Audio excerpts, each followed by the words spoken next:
Hello dear, आप लोग को वेलकम करता हूं। जितने भी एएनएम के कैंडिडेट हैं, वो लोग वीडियो अगर शुरू से देख रहे हैं उनको पता है मैं एक एक चीज़ों को क्लियर करके, और मैं फिर से कहता हूं कि आप अपने घर पर और ज़्यादा पढ़ाई तेज कर दिए होंगे, यह विश्वास करता हूं। और आपका जॉब उसी कंडीशन में लगेगा कि जब आप ज़्यादा से ज़्यादा अपने घर पर पढ़ाई करते होंगे, सोच समझ के पढ़ाई करते होंगे, एक स्ट्रेटजी बना के तैयारी करते होंगे, तो आपको जॉब लगेगा।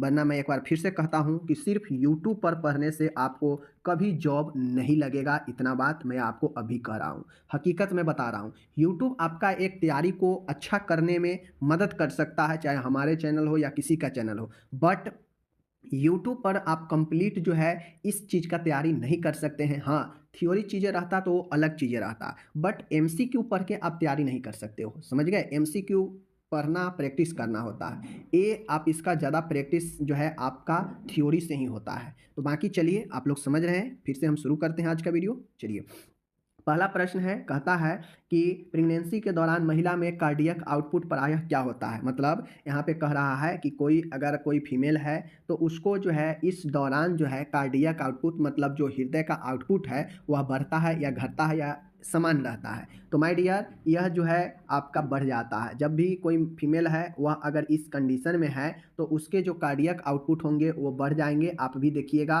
तो ही जाके हाइपर जो है टेंशन होता है। हाइपर टेंशन होता है, पता है ना, उच्च रक्तचाप कितना महिला को हो जाता है प्रेगनेंसी के दौरान, तो कहीं ना कहीं कार्डियक आउटपुट बढ़ने से ही, समझ रहे हैं।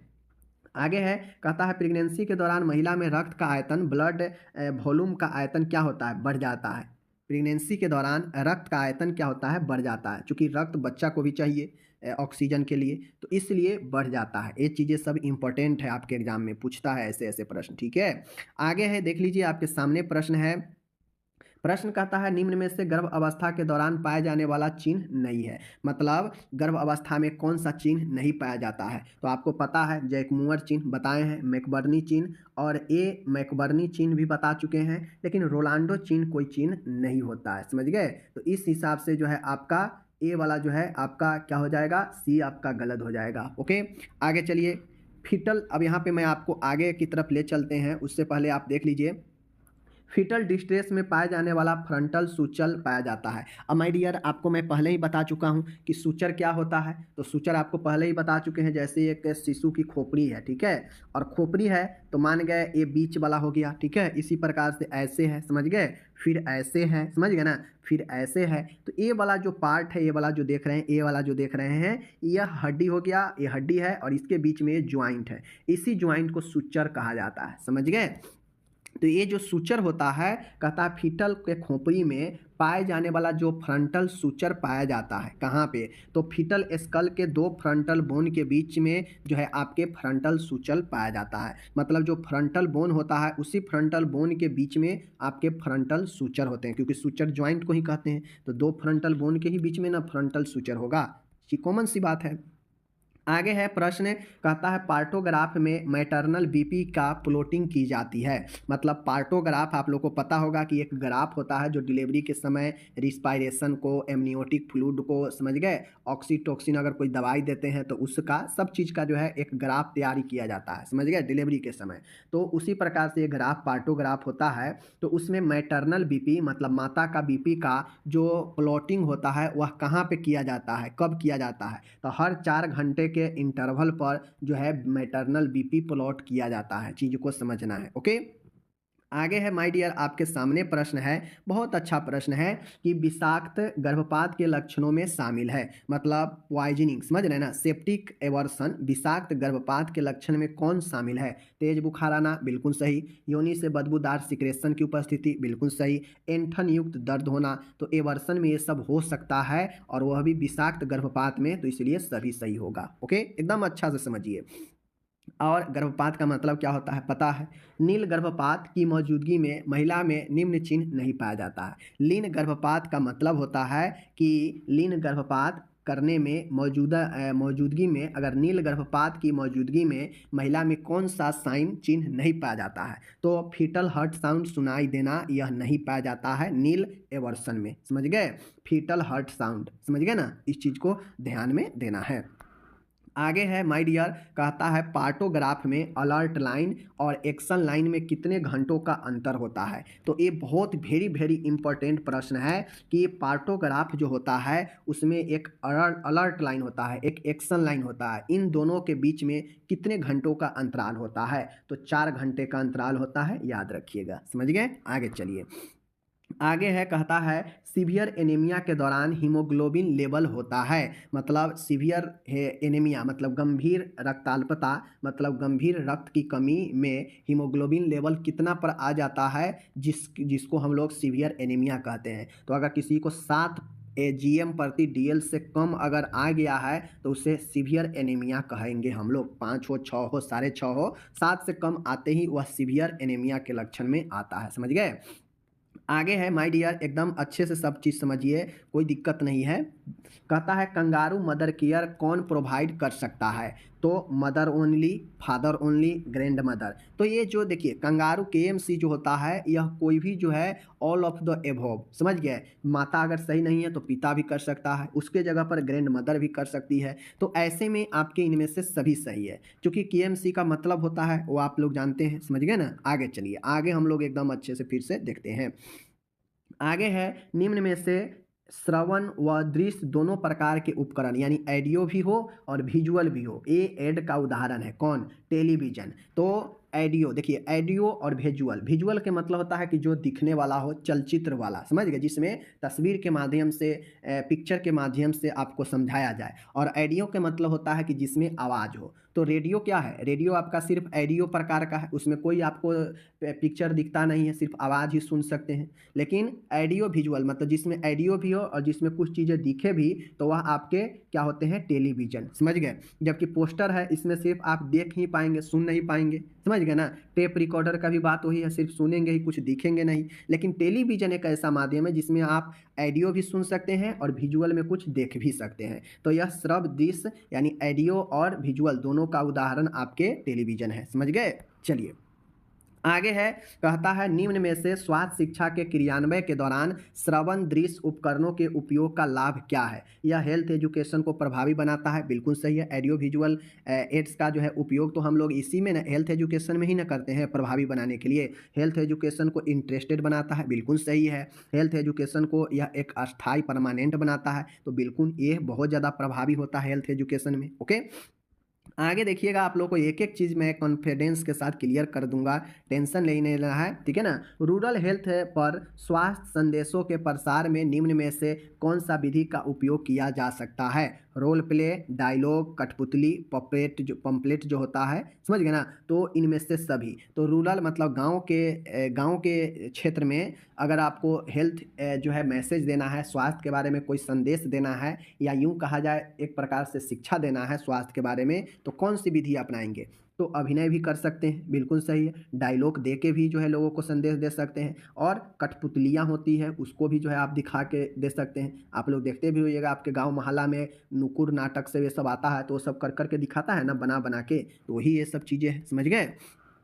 आगे है, प्रश्न आपके सामने है, निम्न में से ग्रामीण तथा अनपढ़ लोगों को हेल्थ एजुकेशन प्रदान करने की सबसे प्रभावी विधि क्या है। अब कोई ऐसे व्यक्ति है जो आपके बातों को न समझे, ठीक है, वह टेक्निकल वर्ड को न समझे, वह बिल्कुल गांव का है, अनपढ़ है, तो वैसे लोगों को हेल्थ एजुकेशन कैसे देंगे कि वह प्रभावी होगा। तो उसके लिए आपको जो है उसके सामने अभिनय करके दिखाना पड़ेगा, रोल प्ले करना पड़ेगा कि हाँ ऐसे होगा तो समझेगा। तो रोल प्ले मस्ट। ओके, बाकी लेक्चर भी थी, समूह चर्चा, पैनल चर्चा, ये सब थोड़ा सा टेक्निकल वर्ड जो समझेगा वही समझ सकता है। समझ गए ना। आगे है, एक और बेस्ट प्रश्न है, निम्न में से crude CBR crude birth rate के बारे में सही कथन क्या है। तो किसी क्षेत्र में एक वर्ष में 1000 की एस्टिमेटेड मिड ईयर पॉपुलेशन पर होने वाले कुल जीवित जन्मों की संख्या। मतलब क्रूड बर्थ रेट का मतलब है कि किसी क्षेत्र में एक वर्ष में 1000 की एस्टिमेटेड मिड ईयर पॉपुलेशन पर होने वाले कुल जीवित जन्मों की संख्या। ओके, इस चीज़ को नोट करके रख लीजिए, ये सब पूछेगा या इस पर सवाल पूछ देगा। ओके, आगे है, फिर एक बार और ज़बरदस्त प्रश्न है, सेवलॉन है। सेवलॉन क्या है? तो सेवलॉन एक केमिकल डिसइंफेक्ट है, पता है। कंट्रासेप्टिव मेथड तो है नहीं, इम्यूनिटी का भी टाइप नहीं है, वैक्सीन का भी टाइप नहीं है। यह एक रासायनिक जो है विसंक्रमण का विधि है, सेवलॉन। आगे है, निम्न कथन में से ब्लीचिंग पाउडर के बारे में सही क्या है? तो माय डियर, आपको पता हो तो मैं बता दूं, ब्लीचिंग पाउडर के बारे में क्या सही है। तो इसे क्लोरीनीकृत चूना भी कहते हैं, बिल्कुल सही है। ब्लीचिंग पाउडर में आपको 35% जो है, 30-35% क्लोरीन गैस भी मौजूद रहता है ब्लीचिंग पाउडर में। इसीलिए ब्लीचिंग पाउडर का भी इस्तेमाल जो है हम लोग जल शुद्धिकरण में कर लेते हैं, क्योंकि उस ब्लीचिंग पाउडर में जो है आपको चूना और क्लोरीन गैस भी होता है, समझ गए। और यही क्लोरीन गैस ब्लीचिंग पाउडर में इस्तेमाल करने पर जल को भी शुद्ध करता है, समझ गए ना। एस्पिरिट का क्या उपयोग है? एस्पिरिट का उपयोग है वाउंड, घाव को क्लीन करने में, बिल्कुल सही है। उपकरण को सिकता से डिसइंफेक्ट करने में, कोई उपकरण है, अगर उस उपकरण को आप एस्पिरिट से साफ करते हैं तो वह विसंक्रमण हो जाएगा। सर्जरी से पहले त्वचा को डिसइंफेक्ट मतलब साफ करने में, त्वचा को अगर सर्जरी करना हो तो वहाँ पे जो है हम साफ करेंगे जो एस्पिरिट से, तो वो ये भी काम आएगा। इसलिए जो है सभी में काम आता है एस्पिरिट का, समझ गए। आगे है, कहता है वाउंड क्लीनिंग हेतु निम्न में से किस केमिकल का डिसइंफेक्ट का उपयोग किया जाता है? एस्पिरिट, बेटाडीन, हाइड्रोक्सिन पेरोक्साइड, तो इनमें से सभी। तो सर्जरी के लिए या फिर घाव क्लीनिंग करने के लिए, साफ करने के लिए कटा फटा को एस्पिरिट का भी इस्तेमाल करते हैं, बेटाडीन का भी, हाइड्रोजन पेरोक्साइड का भी, इसलिए इनमें से सभी सही हो जाएगा। ओके, आगे है, आईवी या आईएम यानी इंट्रावेन या इंट्रामस्कुलर इंजेक्शन लगाने से पूर्व त्वचा पर मुख्यतः किस विष संक्रामक का उपयोग किया जाता है? एस्पिरिट का, साइडेक्स का, बेटाडीन का, फॉर्मेलिन का। तो माय डियर, ये सब आपका नहीं होगा, ठीक है। एस्पिरिट राइट होता है, समझ गए। इस चीज़ को ध्यान में देना है, क्योंकि हम आईवी इंजेक्शन लगाते हैं या मांस में, तो उससे पहले त्वचा को थोड़ा सा जो है कॉटन में भिगोकर एस्पिरिट को साफ करना चाहिए, ठीक है ना। आगे चलिए देखते हैं एक बेहतरीन प्रश्न फिर से। आगे है, सर्जरी से पहले त्वचा को विसंक्रमित करने के लिए मुख्यतः किस केमिकल डिसइंफेक्ट का उपयोग किया जाता है? तो वह होता है बेटाडीन। अगर सर्जरी करना हो फिर भी बेटाडीन, घाव साफ करना हो फिर भी बेटाडीन। तो बेटाडीन एक महत्वपूर्ण होता है, जहाँ कटे फटे चीज़ें हो या आगे कटना फटना है तो उसके लिए बेटाडीन महत्वपूर्ण होता है कि उस जगह को क्लीन करने के लिए। ओके, चलिए आगे देखिए। आगे आपके सामने है, निम्न में से लैरिंग्स के बारे में कथन क्या सत्य है? तो लैरिंग्स को जो है हम लोग वॉइस बॉक्स के नाम से भी जानते हैं, समझ गए। वॉइस बॉक्स के भी नाम से जानते हैं। इसे हृदय पेसमेकर के नाम से भी कहते हैं, गलत। हृदय का पेसमेकर हम लोग किसे कहते हैं माय डियर? हृदय का पेसमेकर हम लोग ऐसे नोट को कहते हैं जो कि नेचुरल टाइप से है, समझ गए ना। तो ये सब चीज़ें हैं, आप लोग समझिए। आगे है, ऐसे नोट के आ भी गया, ऐसे नोट के बारे में क्या कथन सही है? तो ऐसे नोट जो है इसे हृदय का पेसमेकर भी कहते हैं, पता है आप लोग को। ओके, आगे चलिए। आगे हम लोग चलते हैं, बहुत ही अच्छा प्रश्न आपको देखने को मिलेगा। ह्यूमन बॉडी की नाक में पाए जाने वाले रोमों का क्या कार्य है? मतलब देखते होइएगा कि सभी के नाक में छोटे छोटे केस बाल होते हैं, उसे रोम कहते हैं। उसका क्या काम होता है? तो यह धूल मिट्टी के कणों को वायु के मार्ग में जाने से रोकता है। चूँकि हम लोग श्वसन करते हैं तो उसमें बहुत सारे छोट छोट कण धूल सब जाता है, आपको पता भी नहीं चलता है, लेकिन वो छोटे छोटे धूल कण को हमारे नाक के अंदर जो बाल है, जो रोम है, वह अपने अंदर लपेट लेता है, रोक लेता है। और वही जो है आप खरोचते हैं तो नाक से जो आपका गंदगी जो परत निकलता है, वही आपका धूल कण ही होता है जो रोम अपने अंदर चिपका लेता है, समझ गए। तो जो क्या करता है, वायु मार्ग को अंदर जाम होने से बचाता है। ओके, आगे चलिए देख लीजिए, एकदम आसान लैंग्वेज। कहता है, प्रोरैनिन नामक पाचक एंजाइम एलिमेंट्री कैनल के किस भाग में स्रावित होता है? प्रोरैनिन, देख लीजिए, प्रोरैनिन नामक जो पाचक एंजाइम है, यह एलिमेंट्री कैनल के आहार नाल के किस भाग से स्रावित होता है? समझ गए ना। तो पाचन नाल के, समझ गए ना, यह अमाशय से सीक्रेट होता है प्रोरैनिन। तो याद रखना है, प्रोरैनिन अमाशय से सीक्रेट होता है, भूलिएगा मत। ओके, आगे देखिए, विश्व थैलेसीमिया दिवस कब मनाया जाता है? 8 मई। मैं एक बार अभी ही क्लियर कर देता हूँ, जितने भी शिफ्ट में आपके एग्जाम होंगे ना, 1-2 प्रश्न आपके दिवस पर होगा ही। स्वास्थ्य में जितने भी दिवस है उसको आप लोग कंप्लीट कर लीजिए, 1-2 प्रश्न आपको आएंगे ही आएंगे दिवस वाला, समझ गए। तो विश्व थैलेसीमिया दिवस 8 मई को, वर्ल्ड डाउन सिंड्रोम डे, समझ गए ना, यहाँ पे डिंड्रोम नहीं होगा, सिंड्रोम होगा। वर्ल्ड डाउन सिंड्रोम डे 21 मार्च को सेलिब्रेट किया जाता है, समझ गए, 21 मार्च world down syndrome day, okay.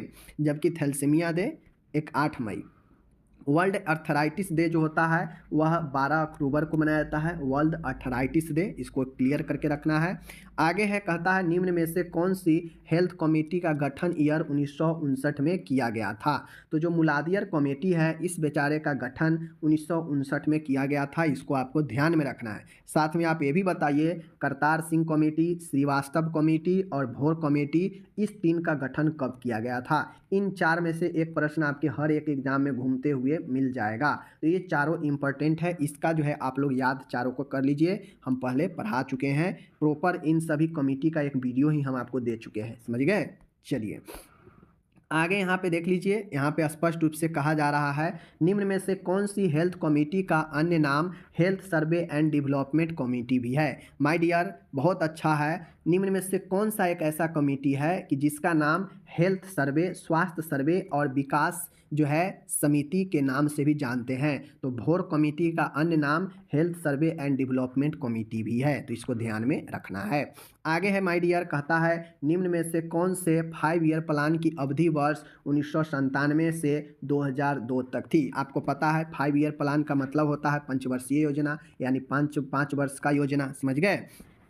अब ये जो पंचवर्षीय योजना में जो 1997 से 2002 तक जो अवधि था वह कौन सा जो है प्लान था, कैवा। तो यह 9th नंबर का जो है आपका 5 ईयर प्लान था, याद रखिएगा, समझ गए। अभी कौन सा चल रहा है आप लोग कमेंट करके बताइए, समझ गए। आगे चलिए, आगे प्रश्न है विश्व मानसिक रोग दिवस वर्ल्ड मेंटल हेल्थ डे कब सेलिब्रेट किया जाता है। तो वर्ल्ड मेंटल हेल्थ डे 10 अक्टूबर को सेलिब्रेट किया जाता है, समझ लीजिए। यहाँ पे स्पष्ट रूप से वर्ल्ड मेंटल हेल्थ डे जो है 10 अक्टूबर को, ओके। एक एक प्रश्न अच्छे से समझिएगा तो आपके एग्जाम के लिए काफ़ी ज़्यादा महत्वपूर्ण प्रश्न सब हम लेकर आते हैं। विश्व की कितनी जनसंख्या भारत में रहती है। लगभग 17% के आसपास, 17% जनसंख्या केवल जो है विश्व में कितना सारा जो है आपका देश है, लेकिन 100% में से समझ लीजिए कि 17%, 18% भारत में ही निवास करता है, समझ लीजिए, और बाकी में अन्य देश सब है, जबकि कितना सारा देश है। पीने के पानी में फ्री रेसिड्यूअल क्लोरीन, समझ गए ना, की मात्रा कितनी होनी चाहिए। पीने की पानी जो हम पीते हैं उसमें फ्री रेसिड्यूअल क्लोरीन की मात्रा कितनी होनी चाहिए, 0.5 mg पर लीटर, 0.5 mg पर लीटर, ओके। चलिए आगे है, भारत में राष्ट्रीय जनसंख्या नीति नेशनल पॉपुलेशन पॉलिसी कब लागू की गई। 2000 में की गई, इसको याद रखिएगा, समझ गए। अब ये जो प्रश्न हम करा रहे हैं ना, यह जो है किसी न किसी एक साल पूछे गए प्रश्न है, समझ गए, ध्यान रखिएगा। आगे चलिए, आगे हम देखते हैं, कहता है माय डियर राष्ट्रीय ग्रामीण स्वास्थ्य मिशन, जिसको हम लोग NRHM के नाम से भी जानते हैं, इसकी शुरुआत कब की गई। 2005 में की गई, याद रखिएगा, समझ गए। चलिए, आशा या आशा के सहयोगिनी समानता कितनी आबादी के लिए सेवाएं प्रदान करती है। तो आपको पता है इसी नेशनल रूरल हेल्थ मिशन के अंतर्गत आपके आशा का नियुक्ति की जाती है, जो कि 1000 के जनसंख्या पर ये अपना काम करती है, समझ गए। आगे चलिए, बहुत अच्छे से समझना है। निम्नलिखित में से कौन सी बीमारी का भारत से उन्मूलन कर दिया गया है। तो जो नारू रोग होता है, ये नारू रोग को भारत से फ्री कर दिया गया है, समझ गए। इन ऑप्शन में बाकी पोलियो को भी फ्री मुक्त किया गया है। जन्म तथा मृत्यु पंजीकरण अधिनियम, birth and death registration act, जिसके जरिए अगर कोई जन्म लेता है तो उसका जन्म प्रमाण पत्र, कोई मरता है तो मृत्यु प्रमाण पत्र बनता है। तो इनके अनुसार जन्म का पंजीकरण कितनी अवधि में करवा लेनी चाहिए। तो 21 दिन के अंदर जो है किसी का जन्म होता है तो 21 दिन के अंदर पंजीकरण करवा लेनी चाहिए, समझ गए। इस अधिनियम के अनुसार कह रहा है, समझ गए। अब करवाइए नहीं करवाइए आपका मतलब है। खसरा वैक्सीन का रूट ऑफ एडमिनिस्ट्रेशन क्या है। मतलब खसरा वैक्सीन को जो है किस मार्ग से जो है हम लोग देते हैं वैक्सीन। तो सबक्यूटेनियस मार्ग याद रखिएगा, समझ गए। एक व्यक्ति आदमी का बॉडी मास इंडेक्स कितना होनी चाहिए, तो BMI, इसी से पता चलता है कि किस व्यक्ति में मोटापा कितना है, हद से ज़्यादा है, एज के अनुसार, हाइट के अनुसार कितना है। तो यही बॉडी मास इंडेक्स बताता है, सूचित करता है आपके बॉडी में कितना मांस है, आपके हाइट और एज के अनुसार सही है या गलत है, यही बॉडी मास इंडेक्स बताता है, समझ गए। तो एक नॉर्मल व्यक्ति, एक वयस्क में 20 से 25 के बीच अगर आपका, समझ गए ना, अगर 20 से 25 के बीच अगर किसी का बॉडी मास इंडेक्स है तो मतलब वह फिट है, कोई दिक्कत नहीं है, समझ गए।